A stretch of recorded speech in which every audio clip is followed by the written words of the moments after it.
नमस्कार बच्चों, कैसे हैं आप सब। बच्चों, आज हम पाठ 19 ऐसे थे बालकृष्ण भट्ट के प्रश्न उत्तर करेंगे। तो बच्चों, पहला मौखिक प्रश्न है, बालकृष्ण भट्ट के पिताजी का नाम क्या था। बालकृष्ण भट्ट के पिताजी का नाम पंडित वेणी प्रसाद था। बालकृष्ण भट्ट किस विद्यालय में अध्यापक थे। बालकृष्ण भट्ट कायस्थ पाठशाला प्रयाग में संस्कृत विषय के अध्यापक थे। किससे प्रभावित होकर उन्होंने साहित्य सेवा का व्रत लिया। भारतेंदु हरिश्चंद्र जी से प्रभावित होकर बालकृष्ण भट्ट ने साहित्य सेवा का व्रत लिया। उनकी तुलना किस प्रसिद्ध निबंधकार से की जा सकती है। बालकृष्ण भट्ट जी की तुलना चार्ल्स लैम्ब नामक प्रसिद्ध निबंधकार से की जा सकती है। वे किस प्रसिद्ध हिंदी पत्रिका के संपादक थे। वे हिंदी प्रदीप नामक सुप्रसिद्ध हिंदी पत्रिका के संपादक थे। उनके किसी प्रसिद्ध उपन्यास का नाम बताइए। बालकृष्ण भट्ट द्वारा रचित उपन्यास नूतन ब्रह्मचारी व 100 अजान एक सुजान है। तो बच्चों, ये आपके मौखिक प्रश्न थे। अब हम लघु प्रश्न उत्तर करेंगे। तो पहला प्रश्न हमारा है, पंडित बालकृष्ण भट्ट का जन्म कब और कहाँ हुआ। पंडित बालकृष्ण भट्ट का जन्म 3 जून 1984 को प्रयाग के एक सम्मानित कुटुंब में हुआ। कुटुंब मतलब परिवार। उनकी शिक्षा दीक्षा के बारे में आप क्या जानते हैं। बालकृष्ण भट्ट ने विद्यालय में 10वीं कक्षा तक शिक्षा प्राप्त की, जिसके पश्चात घर में ही उन्होंने संस्कृत, अंग्रेजी, उर्दू, हिंदी और फारसी भाषाओं का अध्ययन किया था। अगला प्रश्न है, प्रारंभ में उन्होंने आजीविका के लिए क्या क्या कार्य किए, यानी कि अपने रहन सहन खान पान के लिए उन्होंने क्या किया। कमाने के लिए मतलब मैंने आजीविका मतलब कमाना। प्रारंभ में उन्होंने आजीविका के लिए कुछ समय तक व्यापार किया।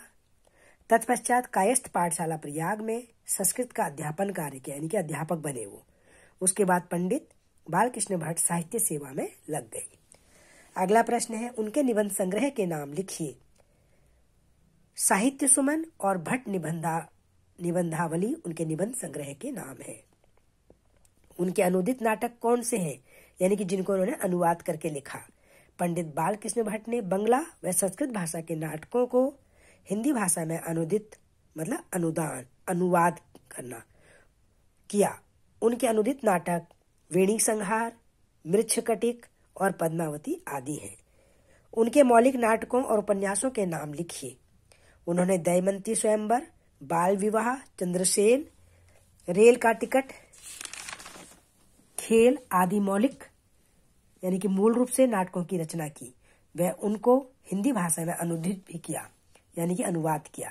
उनके द्वारा सर्वोत्तम उपन्यास नूतन ब्रह्मचारी व 100 अजान एक सुजान है। तो बच्चों, ये इसके लघुत्तरीय प्रश्न है। अब हम दीर्घ उत्तरीय प्रश्न करेंगे। दीर्घ उत्तरीय प्रश्न उत्तर देखिए। बालकृष्ण भट्ट के परिवार एवं शिक्षा के विषय में लिखिए। बालकृष्ण भट्ट का परिवार प्रयाग में एक प्रतिष्ठित परिवार था, यानी कि इज्जतदार सम्मान्य परिवार था, यानी कि सब उनको जानते थे। उनके पिताजी की उपमा में उनकी माताजी अधिक ज्ञानी, शिक्षित, विदुषी महिला थी। उनकी शिक्षाओं का प्रभाव उन पर बहुत अधिक पड़ा। उन्होंने 10वीं कक्षा तक ही शिक्षा विद्यालय से प्राप्त की, फिर उन्हें घर पर ही शिक्षा ग्रहण की। उन्होंने संस्कृत भाषा का अध्ययन किया।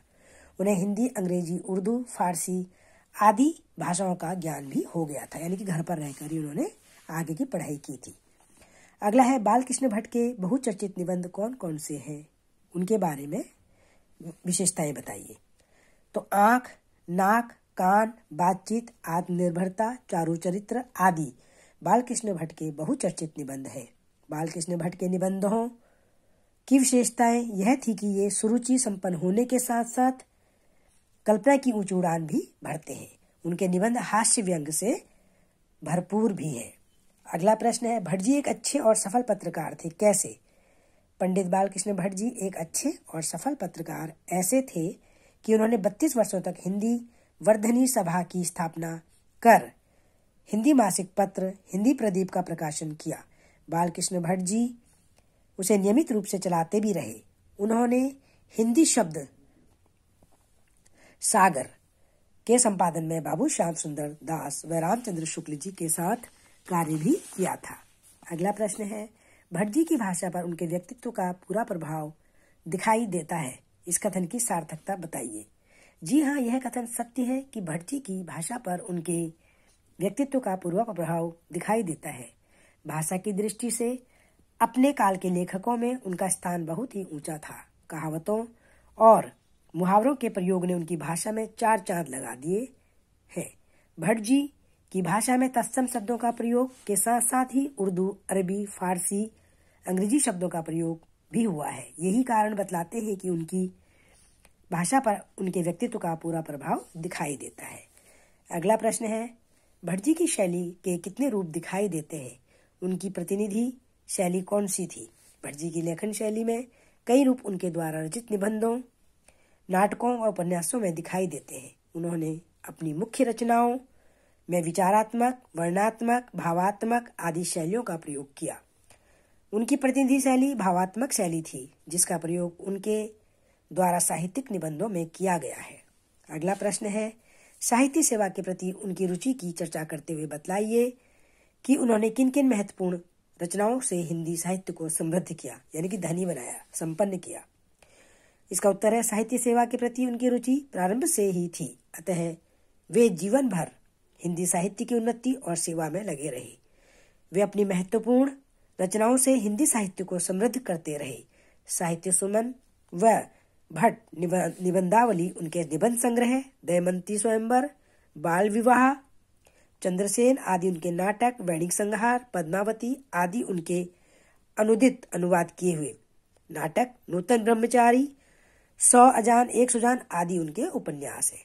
तो बच्चों, ये आपके प्रश्न उत्तर लिखित और मौखिक दोनों हैं, तो इनको आप अपनी नोटबुक में सुंदर सुंदर लेख में करेंगे। और जो ये प्रश्न नंबर 2 है, इसके आगे आपने सही और गलत का निशान लगाना है। ये आप स्वयं करेंगे क्योंकि आपने पूरा पाठ पढ़ा है। पाठ को पढ़ने के बाद आपको पाठ अच्छी तरह समझ भी आ गया था, तो आप इसके निशान आप खुद लगाएंगे। और जो अगला प्रश्न है, उर्दू, फारसी और अंग्रेजी के उपसर्गों से निर्मित शब्द लिखिए। ये सारा भी आप खुद करेंगे और बाद में आपको ये कक्षा में टैली करवाया जाएगा। ठीक है बच्चों, तो अब आप जो लिखित और मौखिक प्रश्न हैं उनको आप अपनी नोटबुक में करिए, मौखिक को भी करिए और लिखित को भी करिए। ये सारा काम आपने सुंदर सुंदर हैंड राइटिंग में पूरा करना है।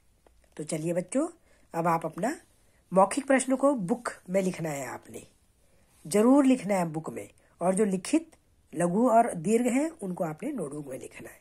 चलिए, धन्यवाद बच्चों।